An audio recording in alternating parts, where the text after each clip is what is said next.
శారదా చంద్రమౌళీసం రత్నగర్భగణేశ్వరం శంకరంచ ఋష్యశృంగేశం తుంగాం లోకగురూన్ భజే. ఉభయ జగద్గురువుల యొక్క పాదపద్మాలకి నమస్కారం చేసుకుంటూ, అలాగే నాకు ఈ జ్యోతిష విద్యను నేర్పిన గురువర్యులు జ్యోతిష బ్రహ్మ కీర్తిశేషులు శ్రీ ఈరంకి సూర్యనారాయణమూర్తి గారు, సూర్యశ్రీ దైవజ్ఞి గారి యొక్క పాదపద్మాలకి నమస్కారం చేసుకుంటూ, ఓం శ్రీ మహాగణాధిపతే నమః, శ్రీ గురుభ్యో నమః, హరి ఓం. వీక్షకులందరికీ నమస్కారం.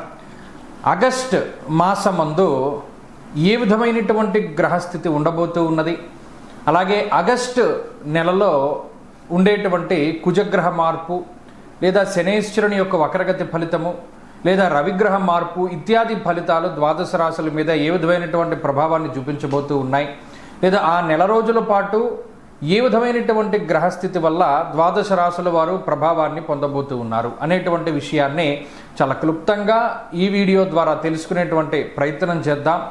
ముఖ్యంగా ఈ శాస్త్ర సంబంధమైనటువంటి విషయాన్ని అతి పురాణ గ్రంథమైనటువంటి గోచార దర్శిని వంటి ఉత్కృష్టమైనటువంటి గ్రంథం ఆధారంగా పూర్తి శాస్త్ర ప్రమాణాలతోటి ఈ విషయాలన్నింటినీ కూడా చెప్పడం జరుగుతూ ఉన్నది.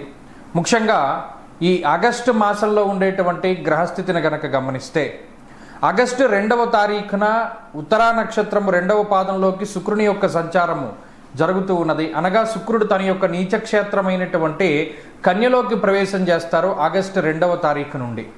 తదుపరి మాసం అంతా కూడా ఆయన అక్కడే సంచారం చేస్తారు. అలాగే 3వ తారీఖున మృగశిర నక్షత్రం 3వ పాదంలోకి కుజుని యొక్క సంచారం జరుగుతుంది. అనగా మిథున రాశిలోకి కుజుని యొక్క సంక్రమణం జరిగి ఆ నెలంతా కూడా కుజుడు అదే రకంగా ఆయన సంక్రమణం చేస్తూ ఉంటారు. అలాగే 18వ తారీఖున సూర్యుని యొక్క మార్పు, ఇప్పటి వరకు కర్కాటక రాశిలోకి ఆయన యొక్క సంచారం సాగింది.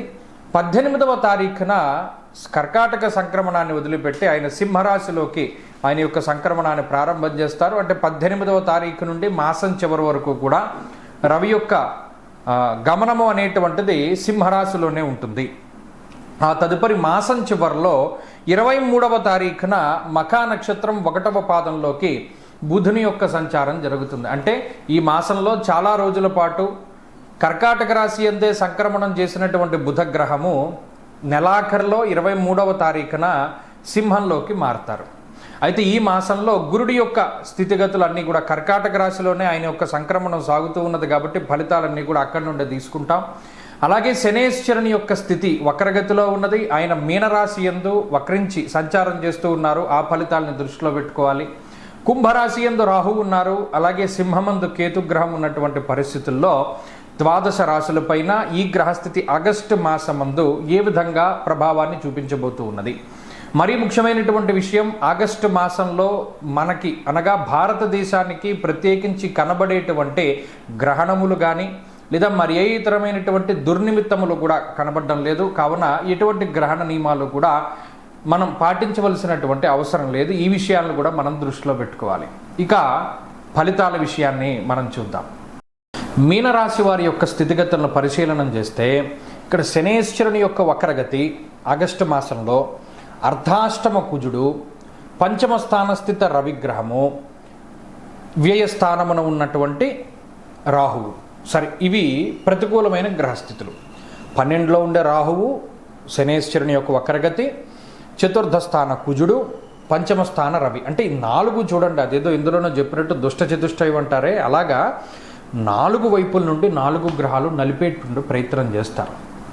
శనేశ్వరుడు ఇది మనకి మంచే జరిగినట్టుందే అని అనిపించి మనల్ని మోసం చేస్తాడు. అది చాలా జాగ్రత్తగా ఉండాలి. ఏది జరిగినా చివరాఖరి వరకు జరిగేంత వరకు నమ్మకం పెట్టుకోకూడదు. మన ఇంత దూరం నడవక్కర్లేదురా, వాడు వచ్చి లిఫ్ట్ ఇస్తాడు అని పక్కవాడు చెప్తాడు. కానీ నిజానికి వాడు వచ్చి లిఫ్ట్ ఇచ్చి మనల్ని దింపేంత వరకు మనల్ని నమ్మకూడదు. అదొక్కటి మీనరాశి వాళ్ళు పెట్టుకోవాలి. ఎవ్వరి మీద ఆధారపడకూడదు, స్వశక్తినే నమ్ముకుని ఉండాలి. రవి పంచమ స్థానమందు చాలా ఇబ్బంది పెట్టేటువంటి గ్రహము. ఎందుకంటే అటు బుద్ధి చాలా ప్రభావితం అవుతుంది ఆయన వల్లనే. అటు కుజుడు కూడా భాగ్యహాని భయం క్రూరహ అన్నారు కదా, అనవసరమైన భయానికి ఆయన కారకుడు. ఇక్కడ రాహు చెప్పనక్కర్లా, అసలు నిద్రపోనివ్వకుండానే చేస్తున్నాడు మిమ్మల్ని. రాహు వల్ల మీకు నిద్రా సౌఖ్యం లేదు, భోజన సౌఖ్యం లేదు, ఇది ఒక మంచి లేదు, ఏం జీవితం ఎందుకు బతుకుతున్నామో తెలియదు, ఏదో బతుకుతున్నాం, పొద్దున్న లేస్తున్నాం, ఆఫీసులకు వెళ్తున్నాం, ఇంకో చోటకి వెళ్తున్నాం, రాత్రి వస్తున్నాం, ఫోన్ పాముకుంటున్నాం, పడుకుంటున్నాం, అంతే. జీవితంలో ఏం రుచి పచ్చి ఏం లేదు, చప్ప జీవితాన్ని గడుపుతూ ఉన్నటువంటి పరిస్థితుల్లోనే ఉంటాం.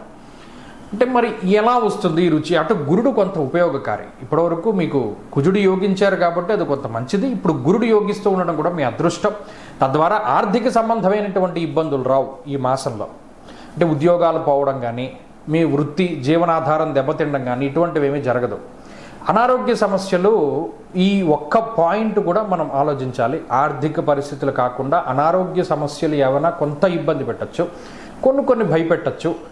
ప్రాణాపాయాలు అవి లేవు, కానీ జాతకాల్లో కూడా మీరు చూసుకుంటూ ఉండడం. ఎందుకంటే ఈ గ్రహస్థితి 4 గ్రహాలు ఉన్నటువంటి స్థానాదులు మంచివి కాదు. కాబట్టి ఆరోగ్యం పరంగానే 90% జాగ్రత్తగా ఉంటే సరిపోతుంది ఈ మాసంలో.